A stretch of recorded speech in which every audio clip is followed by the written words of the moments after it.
Hello parents and professionals, welcome to the NLP for Kids podcast. Thank you for joining me today. I'm going to be talking to you about a delicate one today. I hate the delicate ones because you know that I'm going to end up pissing somebody off. But let me just cut right to it and say what I want to say. Here's what I've noticed. Let's be real. Sometimes children and young people have problems. They genuinely do. That's just life. Sometimes there are issues. Sometimes there are issues with their behavior. Sometimes there's issues with their emotional well-being. Sometimes there's issues with their health, whatever else it might be. There's a vast variety of different sorts of problems that children and young people can experience. And I think partly from a place of love, let me rephrase that. From a place of love and partly franticness, sometimes I experience parents and professionals who are keen to seek help for their young person, and they are so keen to get the help that they need that they put more emphasis on highlighting and proving the problem than they do on helping the young person to solve the problem. Let me give you a really well out there example. Let's say that we have a parent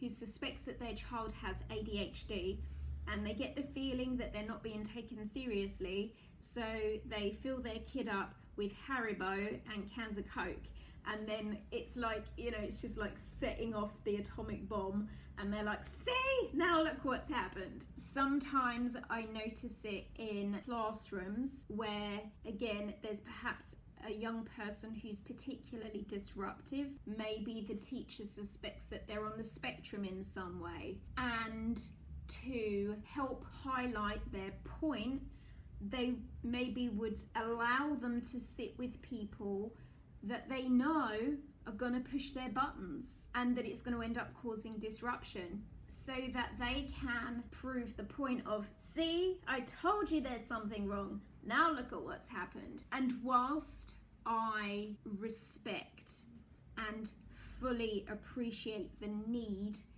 to get help or to get the right diagnosis or to shine a light on what's going on there in order to better serve that young person in the future, I think that sometimes the focus is too much on getting that result instead of thinking about what can I do to help this young person in this moment, right here, right now.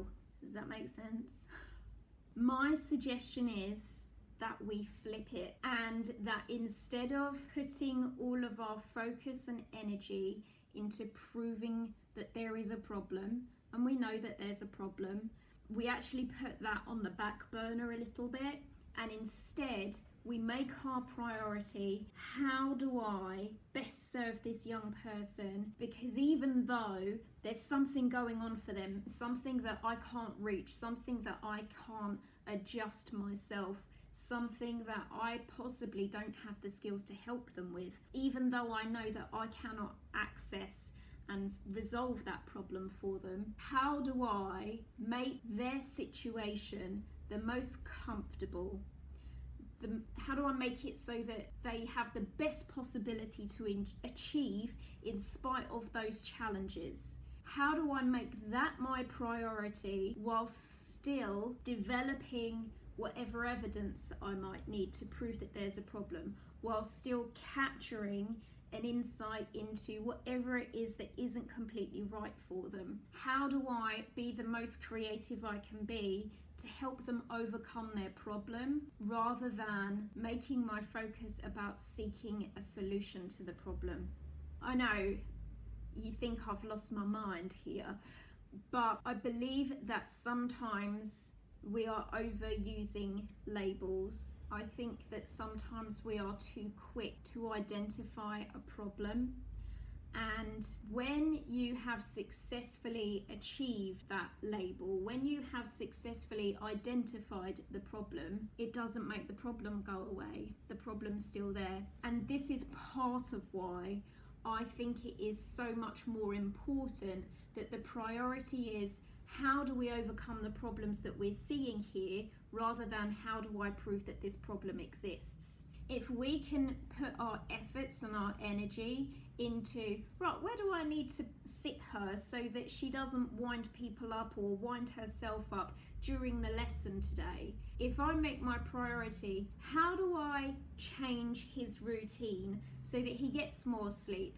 so that he eats a better diet, so that he uses up the energy that he needs to use up? If I make those things my priority, then actually I might start to solve some of the problem. Now that can also have implications at times, because maybe I'm in conflict with another third party to whom I need to prove that there are some issues, like a local authority. And if I start minimizing the problem, then they're not going to take me seriously anymore. And I might not get the support that I need to have here. There is that risk. But if you condition yourself into problem spotting instead of problem solving, then even once you have your problem identified, you will not be in the habit of figuring out how to now fix it. And if you live in the UK, you can mark my words that we will be very helpful in providing your young person with a label. But if you think you're going to get support on the other side of that, you can think again. So you have got to be self-empowered here to perhaps go against your natural instinct of identifying the problem and instead forget the identification of it and just start thinking about the treatment of it. How do I treat this? How do I work around this? If you think about it, if your child is physically unwell, like unhealthy, they break out in pimples or something, and they're crying and they feel sick and they've got a snotty nose and all of that sort of stuff going on, do you first Google it to see what the issue is, or do you go, holy smokes, they've got a high temperature, I better take some layers of clothing off and get the cowpole out, or whatever else it is that you might need to do in that moment? Are you going to start thinking about treating the problem or identifying the cause of the problem first? When you are in a crisis situation, sometimes we need to know, like, what is it I'm dealing with? But when the house is on fire, you don't start looking into the cause. You put the fire out. You don't start getting out the textbooks and going, maybe the oven is faulty, maybe there was an electrical error. You don't do that. You just put the damn fire out. So I think we need to employ the same kind of psychology with the same degree of urgency into some of the challenges that we're seeing in young people. Forget finding the diagnosis. Forget proving your point about how badly behaved they are or how deeply emotionally disturbed they might be. Forget that. That can come later. The most important thing is, how do I meet their needs right here, right now? That needs to come first. That's all I'm saying. Okay? And I welcome a discussion about this. I welcome a dispute about this. You know, if you think I've got this back to front or upside down, then say so. Add something into the comments box down below if you are watching on YouTube. You know, ping us something over on our social media if you're listening on some other device. You can't be listening on another device. This only goes out on YouTube. It's just my theory. It's just what I think. So here is my proposition to you. I think we should go into 2019 with a mindset of problem solving instead of problem evidencing. And let's just see what that does. You know, if we all go about that for a year and see how that works out differently for us and for the young people that we interact with, I wonder what that would look like by the end of a year. A year of problem solving instead of problem evidencing.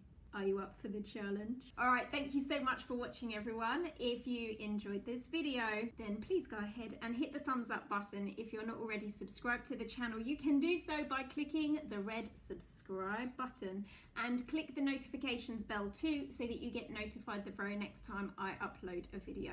But for now, thank you so much for watching. Have a wonderful festive season and a very happy new year to you, and I'll see you all in 2019. Bye.